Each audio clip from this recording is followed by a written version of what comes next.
Welcome to today's lecture 8 of the Modern Mycological series of Mycoasia and Center for Biodiversity Exploration and Conservation.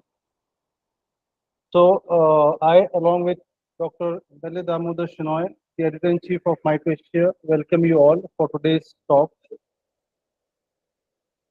Mycoasia, as you all know, that it is the uh, journal that is focusing on the various aspects of fungal research.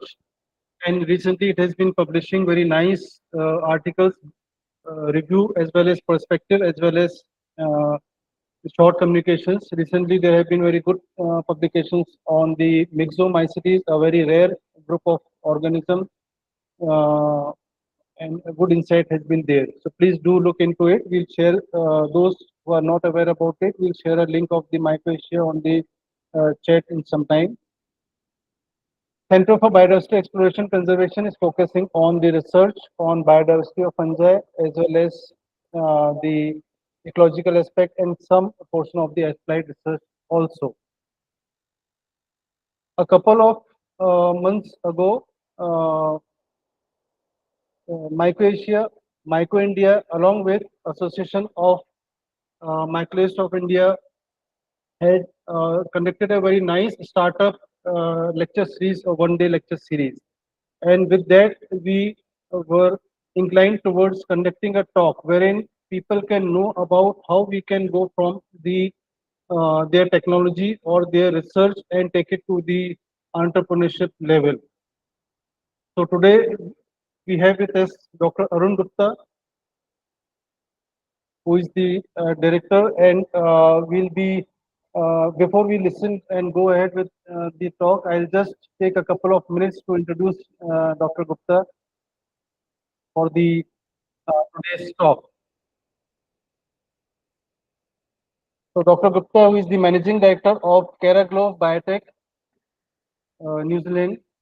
So Dr. Gupta started his bachelor's degree or education from Jabalpur, Madhya Pradesh, India, and thereafter he did his master's in Forest Research Institute, that is Dehradun, FRI, popularly known as, in wood science and technology.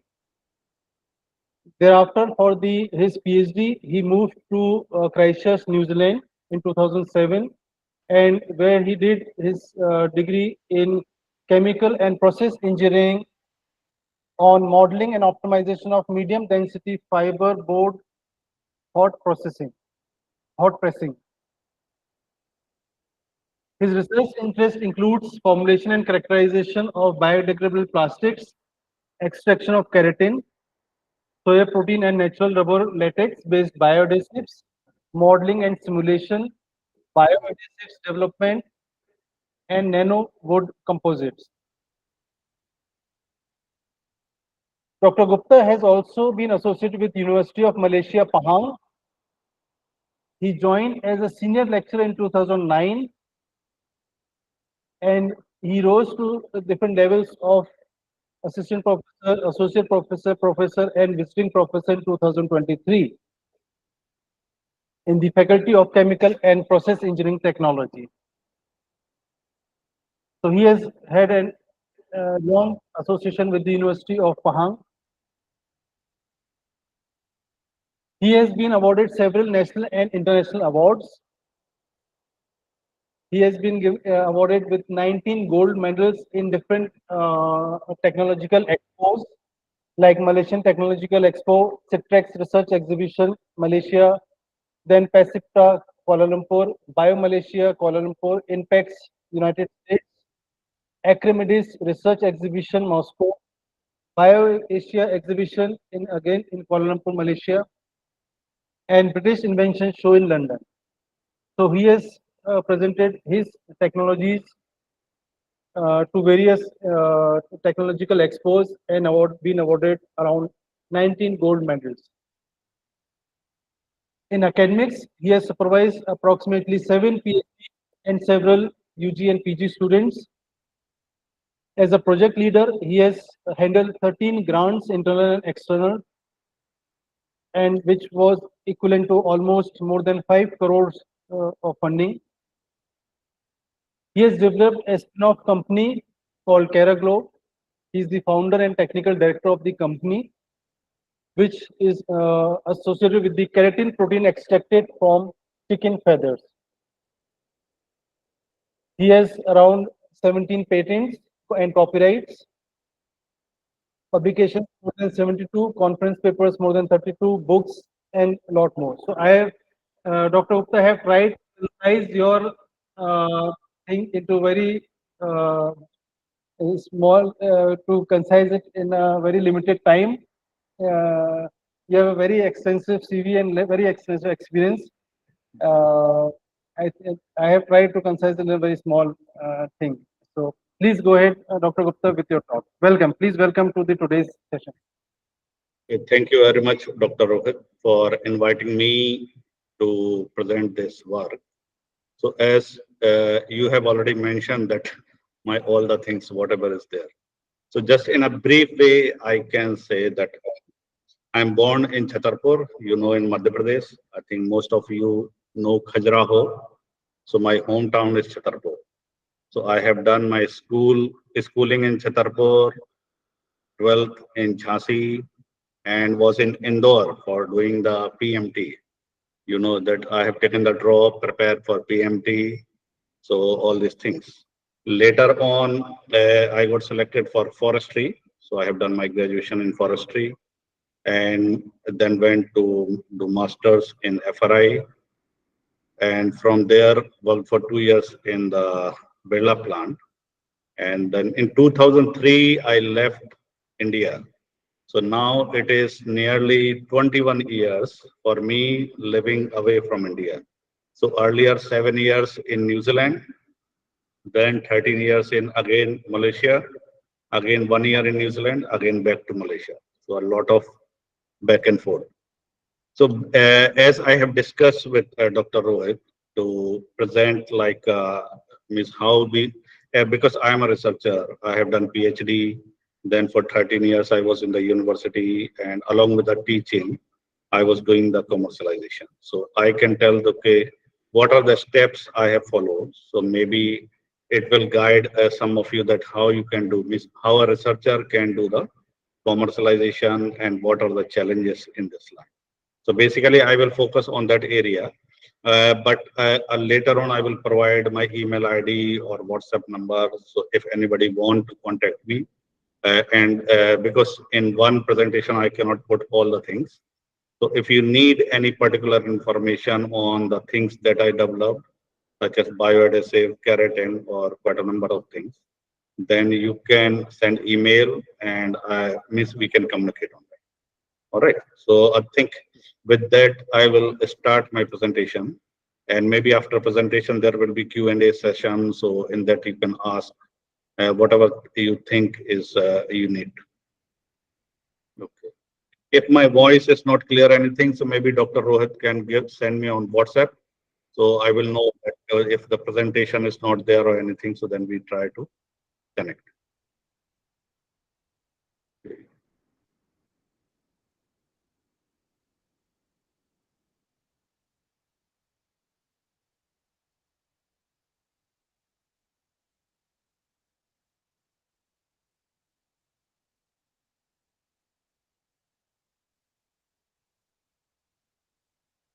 All right. So all of you can see my slides. Yeah, it's clearly visible and audible. Yeah. Okay. All right. Okay. So as I have discussed with Dr. Rohit, so I will present commercialization of research. How means whatever you are doing in the lab, what are the strategy you can do to take it to the market. So a lot of my experience is as a lecturer is from the University Malaysia Pahang, which is in Malaysia, and it is one of the four technical universities in Malaysia. So technical means basically that they are more focused on the commercialization of the research rather than suppose like fundamental research. They are more that okay, you need to do some work in the lab, and then you need to try to solve the problems in the society, in the industry. So that is the focus of the university. It is one of the top universities in Malaysia, one of the top, means one of the fastest growing university in Malaysia and Southeast Asia. So I will show that what are the strategies they are using to commercialize the research. Then later on, I will focus on some of the work that I have done and try to commercialize. Okay. First of all, I will begin with this one QS ranking. I am from chemical engineering department, so the QS rank is 151 to 200, which is quite good. Means in the world rank, because if we consider there are maybe more than 3,500 universities, and our department is coming within 151 to 200. And this university is also not very old. So like in 2009, they have started, and then now it is 2024.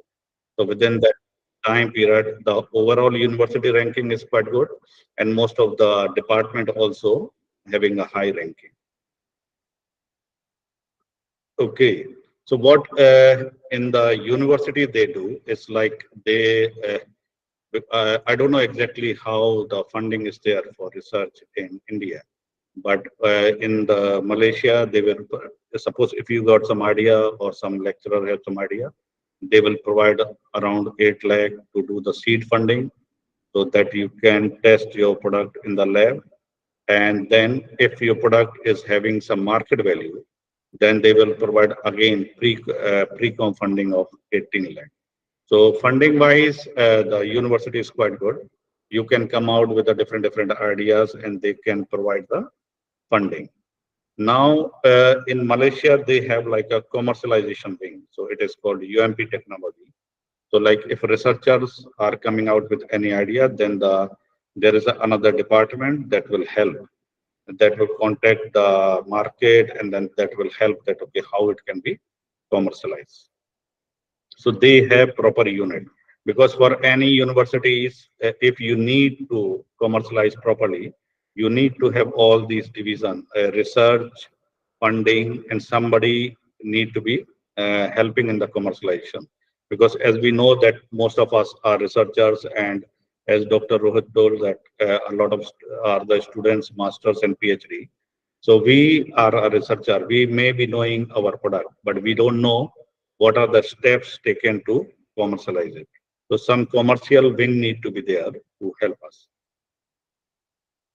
Okay, another important part in Malaysia is like for all the researchers, we need to have a regular meeting with the industry. So like suppose what happened is like most of the researcher will do the fundamental research, or we try to make some project which is not having any market value.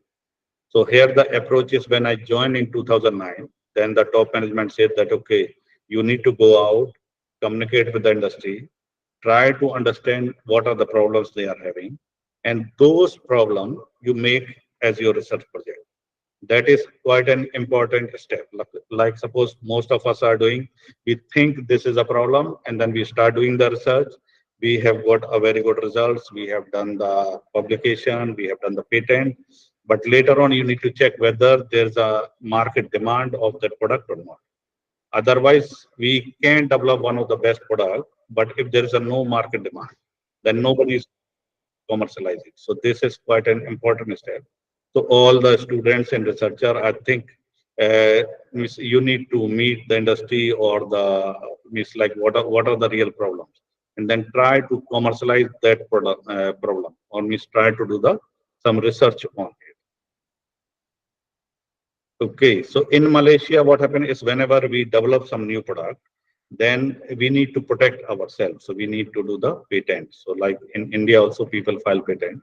In Malaysia, suppose we have come out with a new technology, new product, the first thing you need to, before even you publish, you need to do the Malaysian, means whatever is the patent.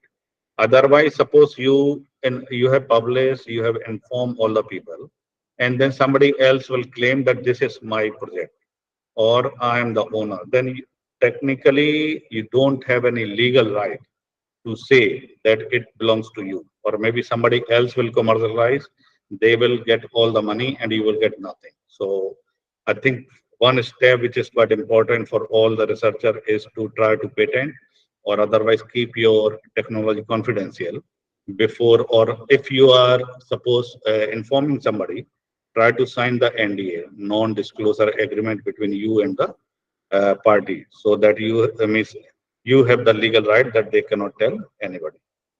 And suppose like we have developed some product, if it is within Malaysia, then we do the Malaysian patent. But if we see, okay, there is a market in US and Europe, then we try to do the US patent. Okay, one more steps which I have found that in Malaysia, which is quite a useful thing, is they have a lot of research exhibitions. I don't know much about India, but like in Malaysia, research exhibitions are like they have inside the university. Suppose in UMP, in my university, in every March, they have one exhibition. All the researcher will present their project, and then the people from industry, funding body, investors, all will participate. Some will as a judge or some will participate. So there you get a platform to show your product to the outsider. And from outsider or maybe the industry people are visiting, and then they will like your idea. They can tell, okay, it is a very good idea, I want to commercialize, or maybe I will fund for the means whatever means they can take it as a licensing or royalty or some other thing. So it is quite regular happening in Malaysia at the national level.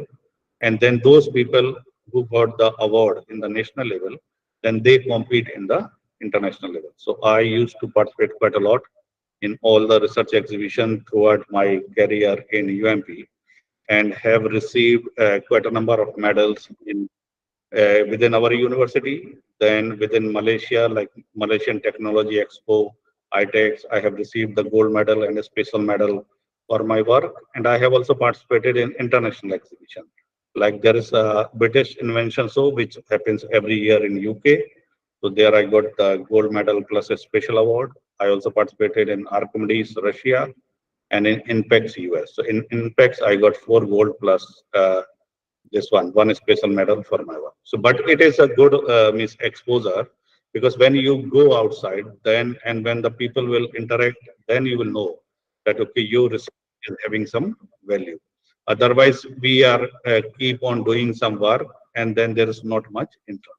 So, research exhibition is quite important, I think, and maybe sooner or later, India also need to start something like this one that can promote research and commercialization.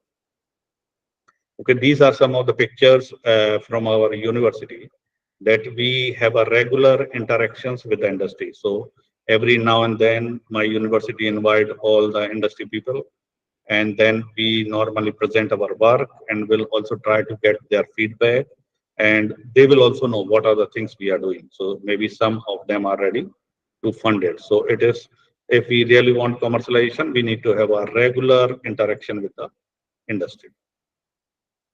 Okay, inside the UMP, we have one called spin-off company. A spin-off company is a, suppose any researcher got some idea, then the university will join, and together they will form a company. So it is called a spin-off company, in which university holds some share and the researcher will hold some share, and together they will make one company. And if it will keep on growing, then some money will go to the university and some will go to the researcher. So we have a proper setup. And when I have later on, I will show some slides for my work. So I have also opened one spin-off company, Keraglow, and the university was part of it. And then we try to commercialize it. Okay, these are some of the products that I have developed, like is a nanowood composite using carbon nanofibers and wood fibers. Then is a bioadhesive for wood composite industry. I also work for biodegradable plastic. So I have done this work with a number of companies. Then there is a extraction of keratin. Some of the details I will give later on, that what are these things and how I have commercialized. And I have also started one spin-off company, UMP Keraglow, in Malaysia. Plus, I was working in the modeling and simulation also. So as my PhD project, I have developed one simulation software, and for WPC software and MDF software. Okay, so now you can see some of these products which I have developed earlier. The first picture is of nanofibers. So as you know that the nanofibers is having a very strong, means means the strength is very high. So when we mix these nanofibers in like any kind of a composite, then the overall strength is means the overall strength will increase. So basically, what I have done is I have taken wood fibers, like normal wood, we can convert into the chips and then into the small fibers, then use the lignin enzyme. So I think because most of you also have the background in fungus and enzyme, so we use quite a number of enzymes from this one, lactase enzyme. To the first step is like we take the fibers, we use lactase enzyme, we remove all the lignin and whatever, when the fibers are without lignin, then we try to convert into the nanoscale. So if you check on internet, nanofibers or nanocellulose is having a high market value.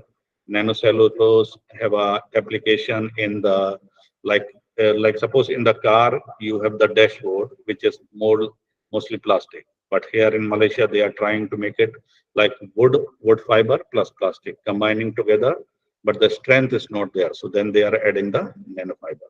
So one of the product that I developed is a nanocellulose. In another picture, few boards are there. So these are the nanowood composite. So like nanowood composite, like if you see in India, we have Duratuff, uh, is a company which is owned by the Birla in Odisha, and they are producing this MDF. So MDF is a board similar to the plywood, which is having a very high strength.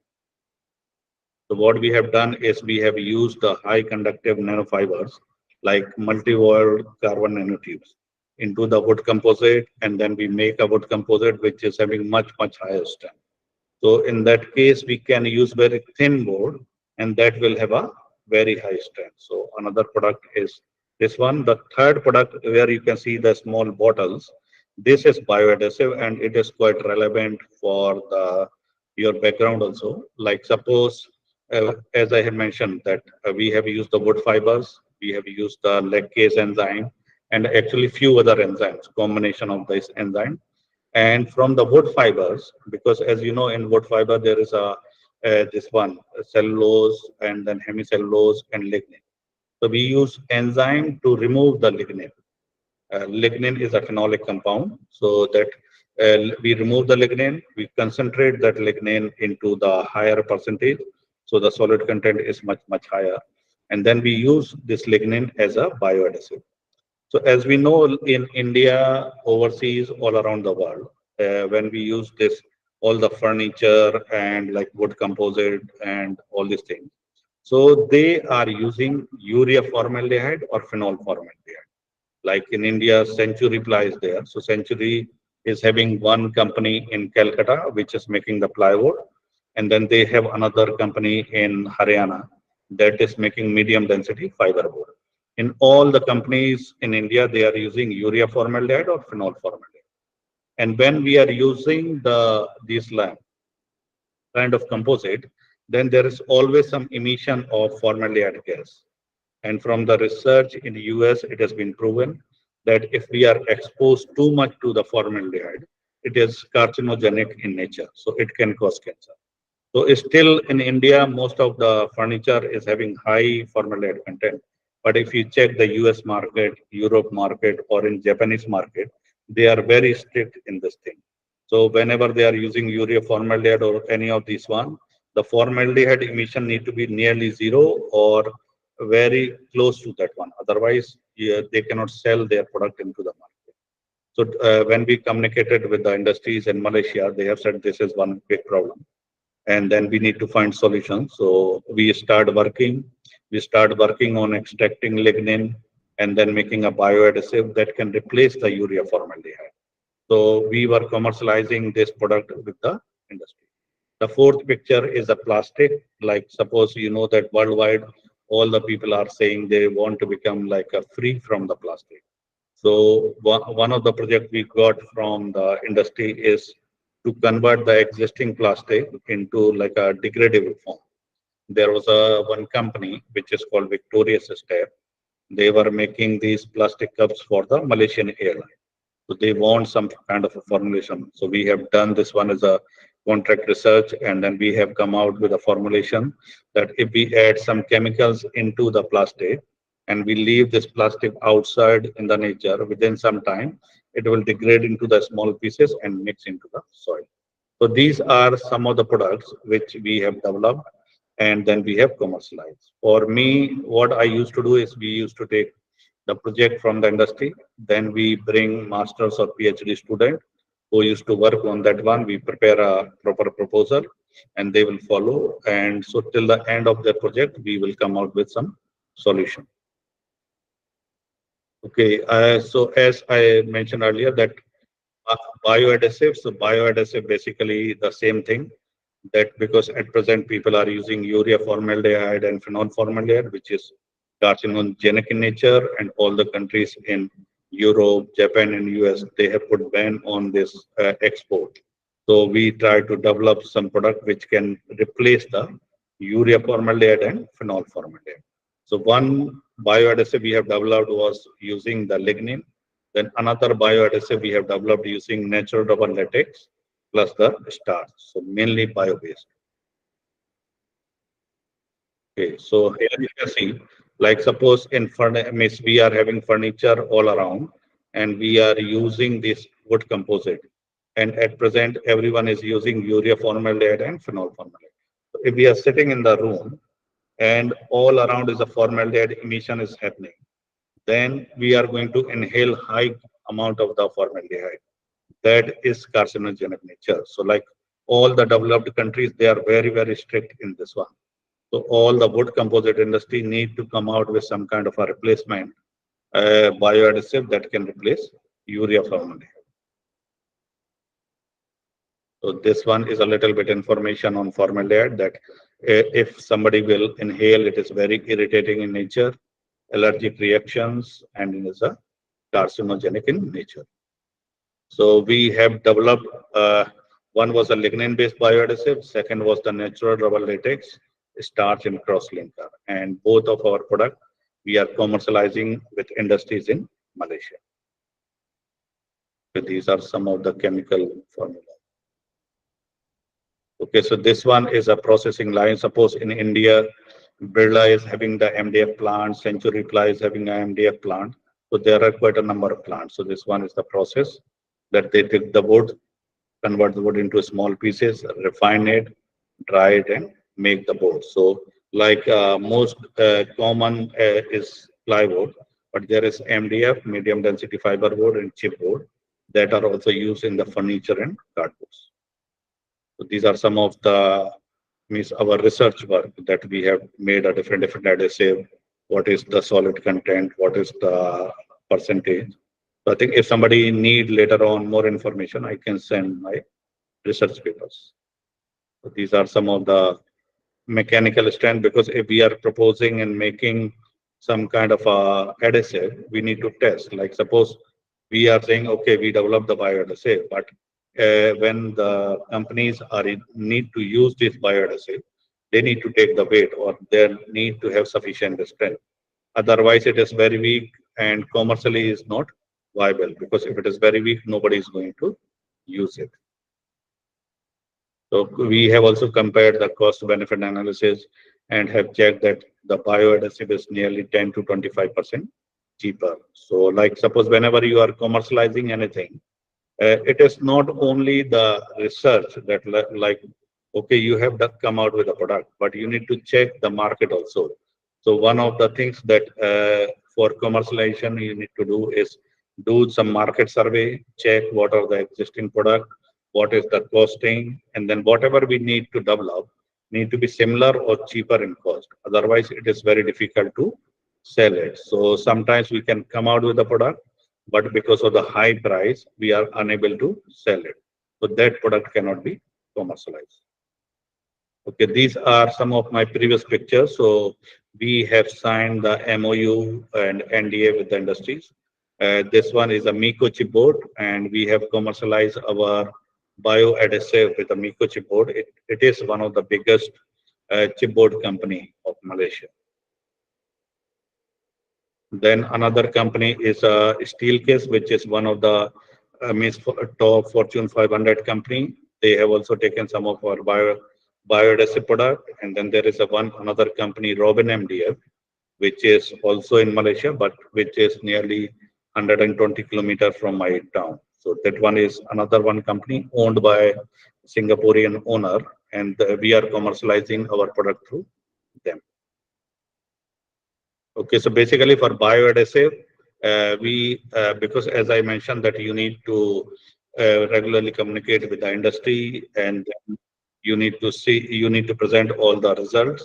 So our product was good, and it was 10% cheaper. So all these industry have shown that they are happy to commercialize.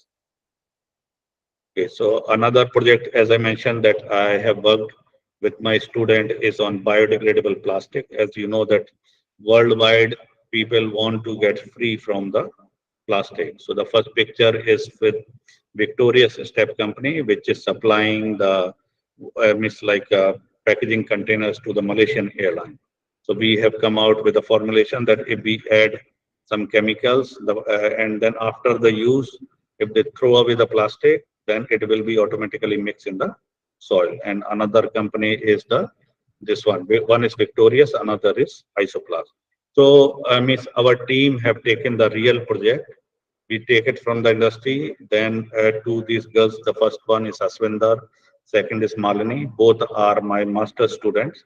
So we convert that project into the master's project. They have worked for 2 years, and we have worked regularly with an industry. Whatever solutions we are getting, we are sending the things to the industry and checking. Otherwise, we will keep on developing in the lab, and then later on we find there is no application. So you need to regularly test in the lab. You need to send your material to the plant so they can test it in the overall this one full production, and then only we will know whether it can be commercialized or not. Okay, so that one was like, because I used to work in advanced material, so bioadhesive, nanoword composite, and nanocellulose, all are these some projects which I didn't try to commercialize, but I collaborate with the industry, and we transfer our technology, and they have commercialized. There is another project, that one is a Keraglow.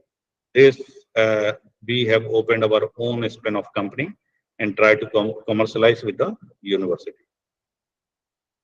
Okay, so basically Keraglow is a project which we started in 2011, and this one was to convert the waste chicken feathers into a high value keratin.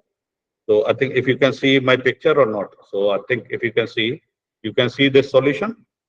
Can or no? Yeah, it's visible. It's visible. Okay, so this one is a yellow solution.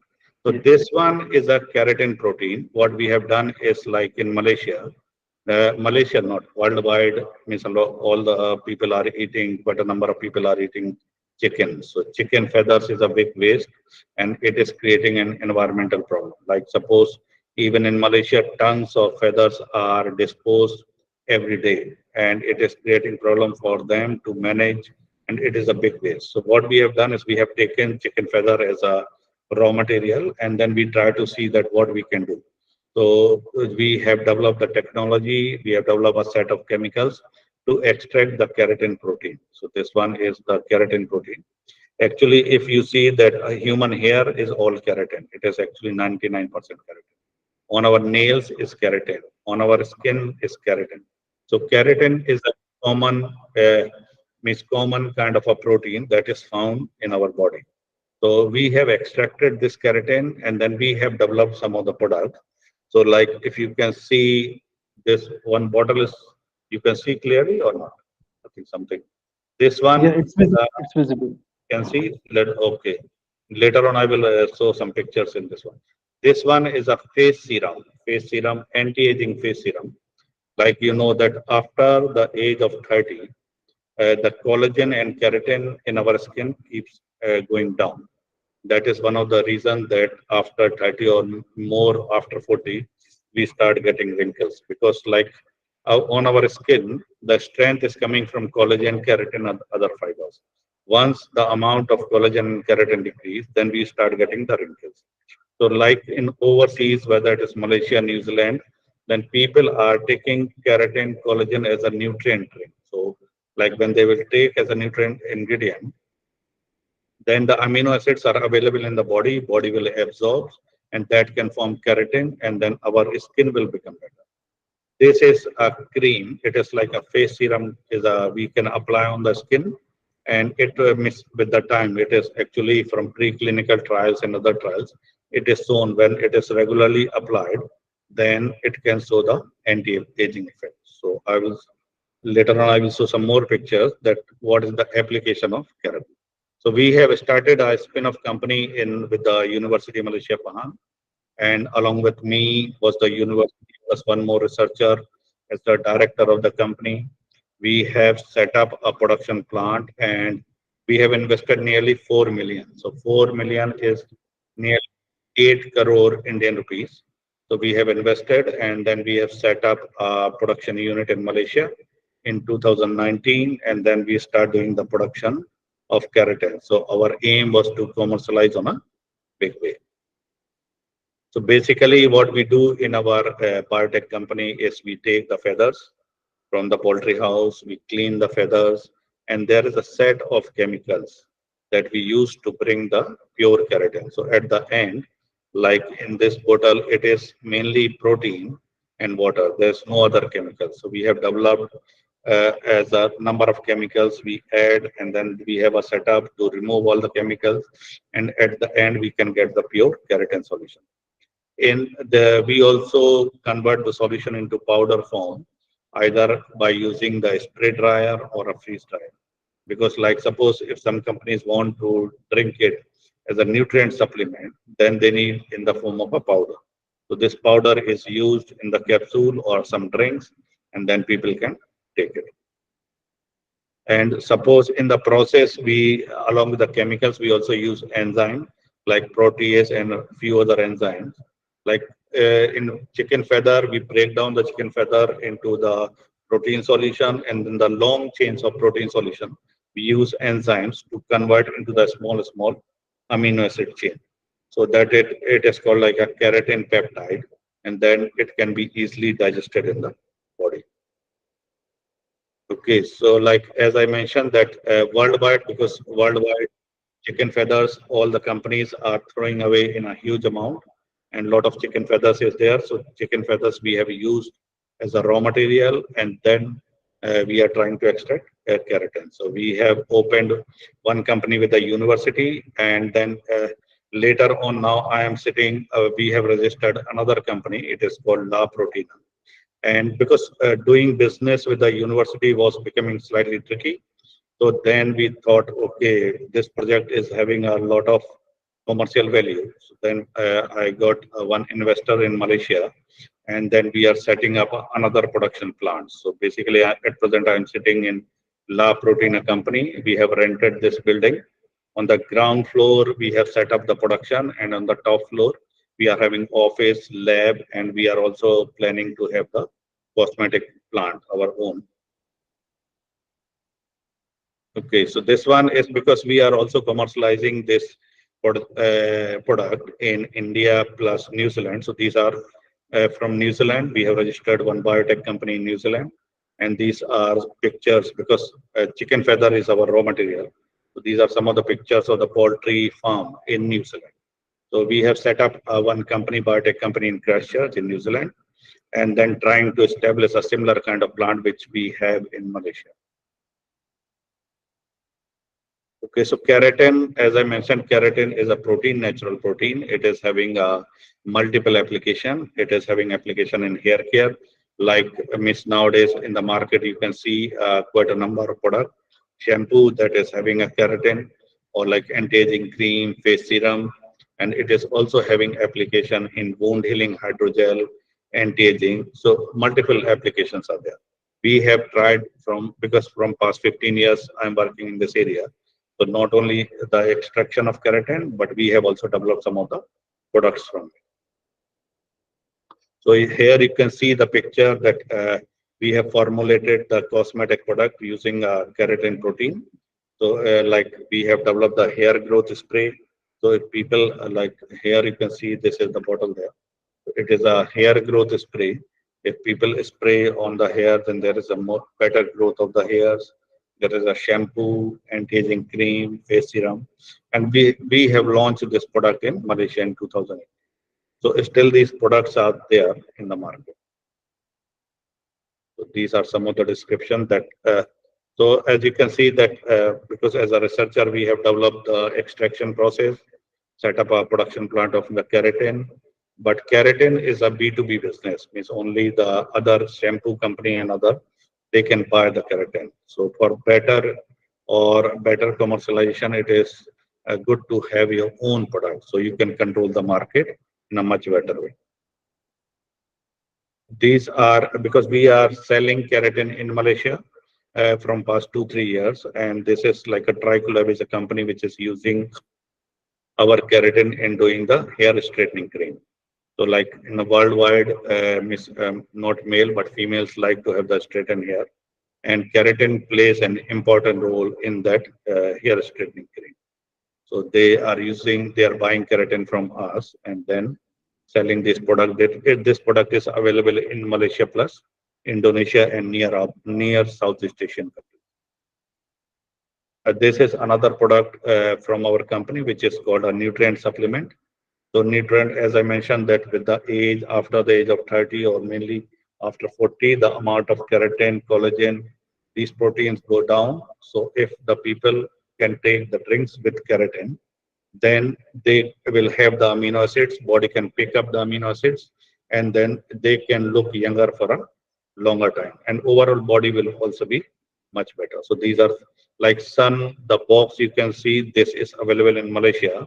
And we have collaborated with one company. They are making a nutrient supplement. There are small pouches, just mix in the water and then drink. And then people are using it for the anti-aging effect. We are, as I mentioned, that we are also trying to establish ourselves in New Zealand.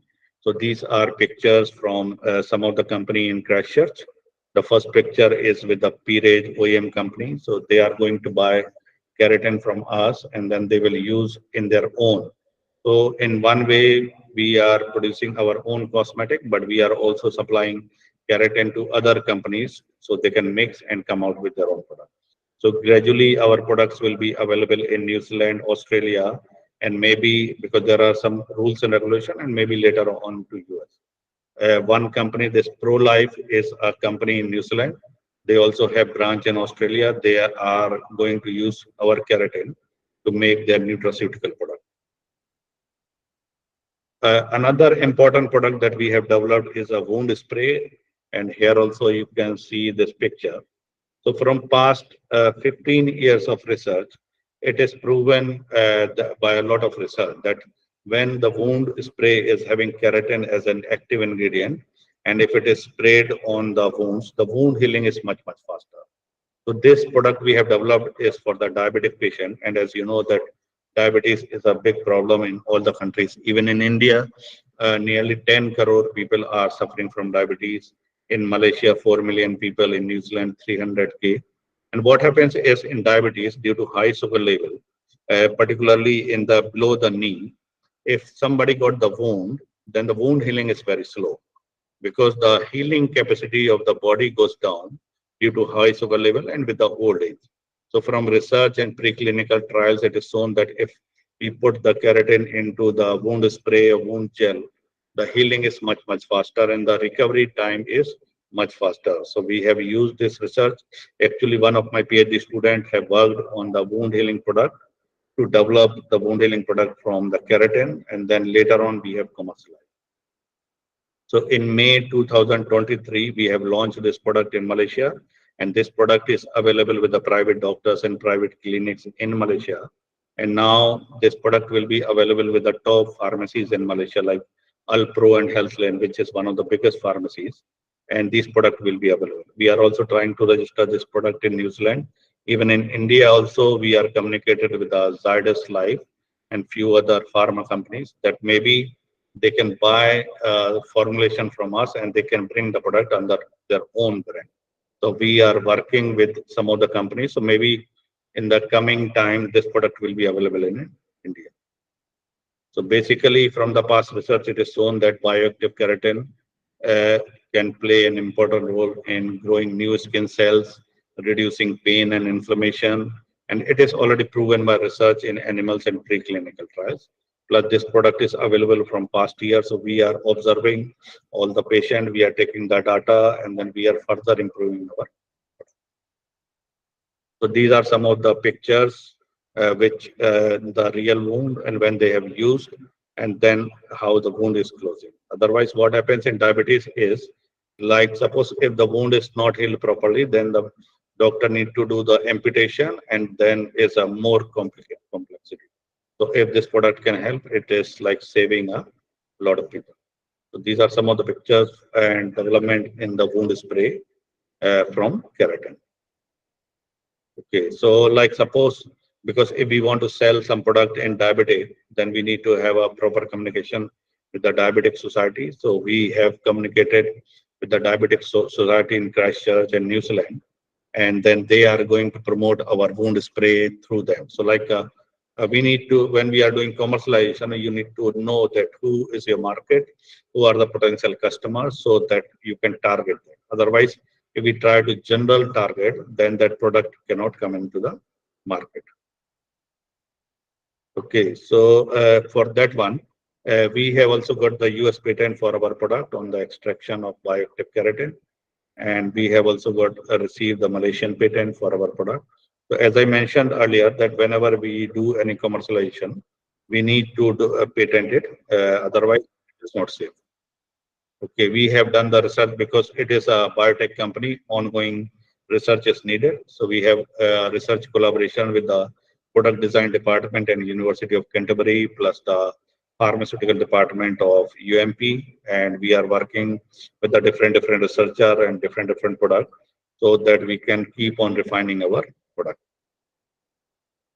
These are some of the pictures. As I mentioned that earlier, I used to participate in all the research exhibitions in Malaysia, overseas also. So because it is like converting waste chicken feather into a high-end product, and then all the countries and all the government also, they like to convert waste into the wealth. So this project was falling under the category of waste into the wealth. So that's why we received a special award and gold medal in US, special award in Citrex Malaysia, plus gold medal in the MT Malaysian Technology Expo. This is some of the pictures of our plant in the university. So basically, it is a biotech plant, and mainly in biotech plant, as you know, there will be big tanks with a heating capacity. So these tanks were 2,500 liter with a heating capacity. Then there was a centrifuge, ion exchange, evaporator, and in the last picture is the utility. So like university have invested 4 million to develop this project. It is a GMP certified, because whenever you make some product which can be used for cosmetic and pharmaceutical, the plant need to be a GMP certified. So this plant is a GMP certified, and then only you can sell to the other companies. This one is the freeze dryer. As I mentioned that if you want to sell as a nutrient supplement, then it need to be in a powder form. So this freeze dryer can convert the keratin solution into the powder form. So basically this one was my research and commercialization. So till now I have published more than 100 papers and in the national international conferences, and have also published more than 60 papers in the high impact factor journals, done the patent and the software copyright. I have also opened one center of excellence for biocomposite in the University of Malaysia, Pahang, that was focusing on the advanced materials. So this one is my present team in my work. So along with me is one professor from Malaysia, Dr. Rosli, and then we have the researchers from New Zealand, Dr. Deborah, because we have developed this wound spray product, and she is from basically US, and she is contributing her knowledge that how we can further refine. So Dr. Deborah from US, Dr. Ali from New Zealand, then Dr. Kuldeep is from Malaysia. So like for any commercialization or any product, we need to have the team of people that can contribute for the further refining. Otherwise, what happens is in research, we have developed something, but you are not moving to the second step. So it is a teamwork. We need to have a proper brainstorming to keep on developing so that our product is much more viable. So I think these are some of the books which I have published. One is in Malay, another is one book I published on my PhD work is a modeling and optimization of MDF. In the beginning, means during PhD, I was doing a lot of modeling and simulation, but later on moved to the experimental. So I think that's all. Thank you very much.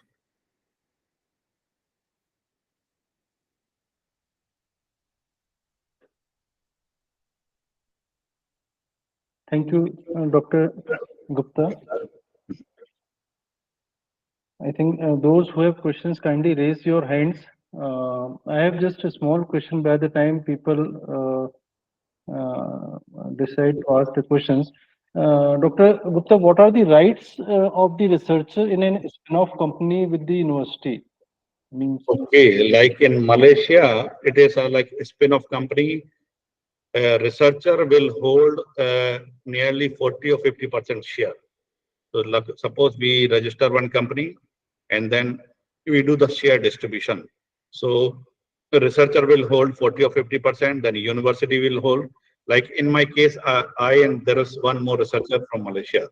So he hold nearly 11%, I hold 49%, and then 40% university.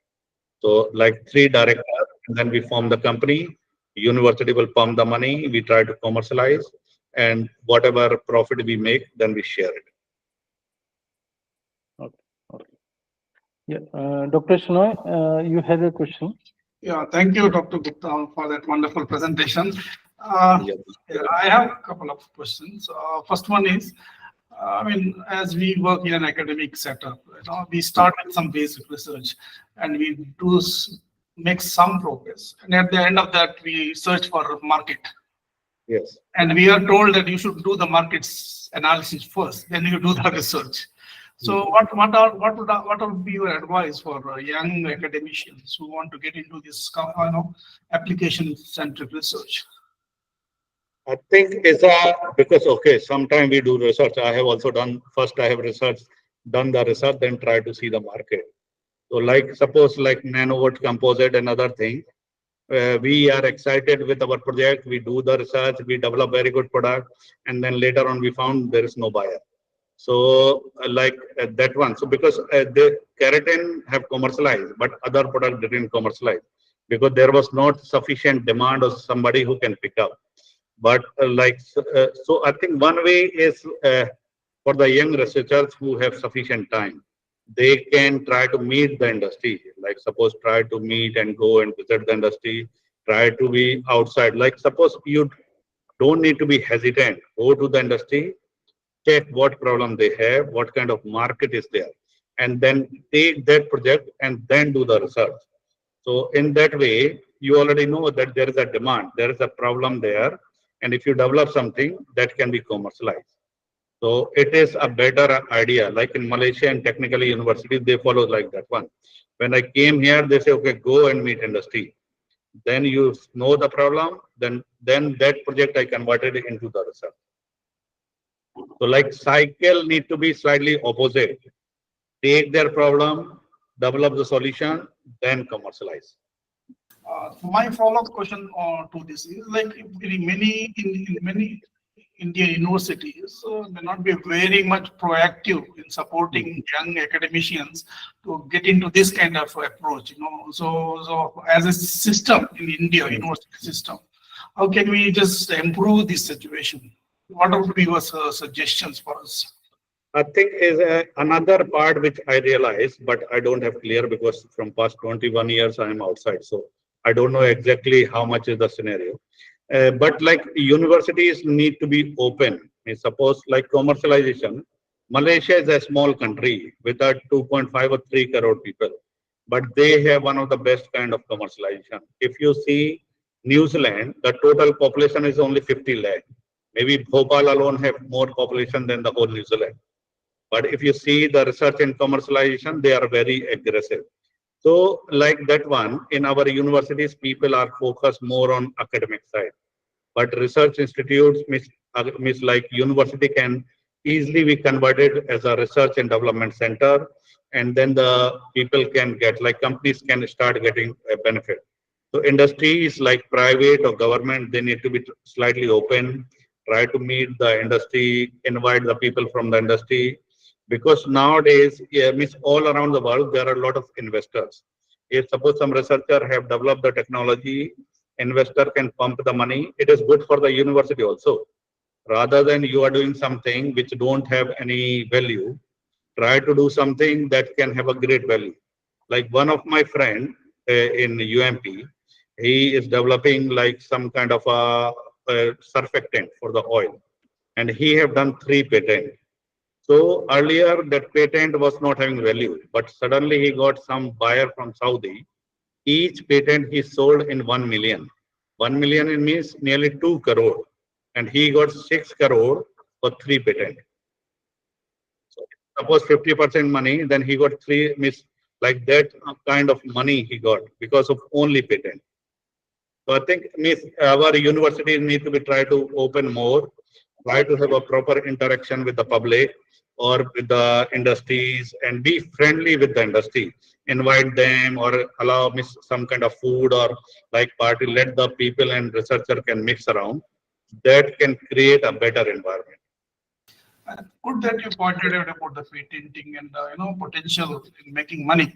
But in India, especially my parent organization, CSI, is sometimes gets criticism that we spend lots of money on patenting than the just actual money we actually gain from the technology transfer from those patenting.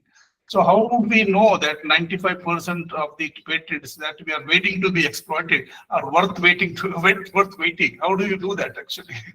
Okay, I think it is a quite a relevant question, even in Malaysia, in my university, because suppose every researcher feel that their idea is very good and need to be patented. And for each patent in Malaysian ringgit, also 10,000 ringgit. So 10,000 ringgit, maybe 2 or 3 lakh. We need to invest only filing patent. So in the beginning, they file the patent, means whosoever, because it was a new university, they can file up. But later on, they develop a committee that will screen that, okay, whatever technology you are developing is worth commercialize. Means there is some group of people who will analyze your project, they will analyze the market, and then will see that, okay, whether it is worth patenting or not. And then they do it. But you can see, like, suppose in my university, maybe they have done 500 or more, but they sold 3 patent that got them 3 million money that can cover the money of all the patent. So in patent, not all the patent will be commercialized, but even 10% will commercialize. That can bring sufficient money that can cover the overall research. So that is the kind of a strategy that Malaysian universities are using. Thank you for very much. It has been a pleasure interacting. Thank you so much. You're welcome. I have just a small question, Dr. Gupta. Are there some kind of small grants available to students or faculty members where they can, like proof of concept, they can put in and then they can have some grant for those kinds of things? Means grant from Malaysia or grant from where?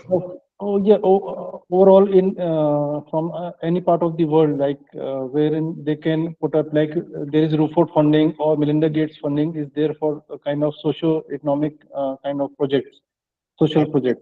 Yes, in Malaysia, means I can tell more about Malaysia. In Malaysia, there are grants for international collaboration. So suppose like if you have some research and in our university, there are a number of department, biotech department is there. So then they will sign the collaboration and then like Malaysian partner will apply for a grant. And if they get the grant, that will have the money for the accommodation, research, lab, and all other things. So if that researcher, like principal researcher will be from Malaysia, he will apply from Malaysian government. If he got the grant, that grant have sufficient money, they can bring overseas people and they can stay here, they can do the research, all these things. Okay. So yes, there are grants here. And there is some Asian grant, also Asian grant for the Indians and the subcontinent, other countries, part of the Asian group. I think Asian grant, maybe there may be some grant from the Indian government that I don't know that which grant, but like in Malaysia have a lot of grants for bringing the researcher or to do the collaboration or collaborative research. even like Malaysian plus the Indian researcher can join together, they can publish the paper. So there is money there.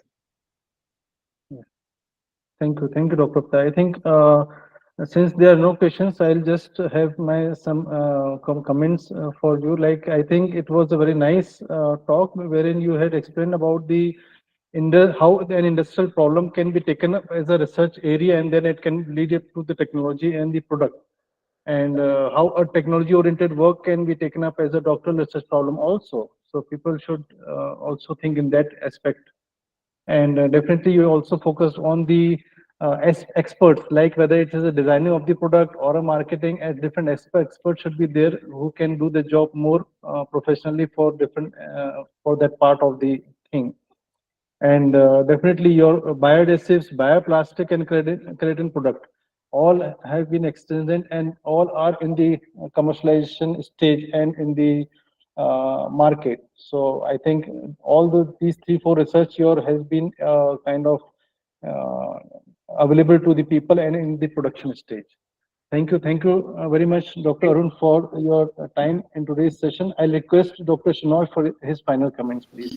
Yeah, thank you, Dr. Rohit. Dr. Anil Kumar Gupta ji, thank you very much for spending your time with us and sharing your knowledge, sharing your insights, experiences with our audience. We are very much grateful to you, and we would like to have you again and again on this I know in this on this platform. We'll keep talking, and you have a nice Saturday in Malaysia. Thank you so much. Thank you. Thank Bye. you.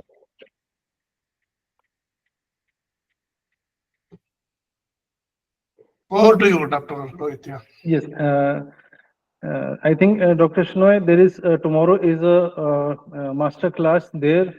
So just a kind reminder to all about the Mycoacia fungi ID lecture series, that is understanding mushroom morphology for identification of wild mushrooms. So at 11 a.m. So kindly join for tomorrow for the session. By I think the talk is by Mr. Vyom Bhatt. Yeah. And I would like to thank Dr. Rohit Sharma, from founder of the CBEC, for collaborating with Mycoacia and managing these events very smartly and very effectively. Thank you, Rohit. Thank you. Thank you, Dr. Good day.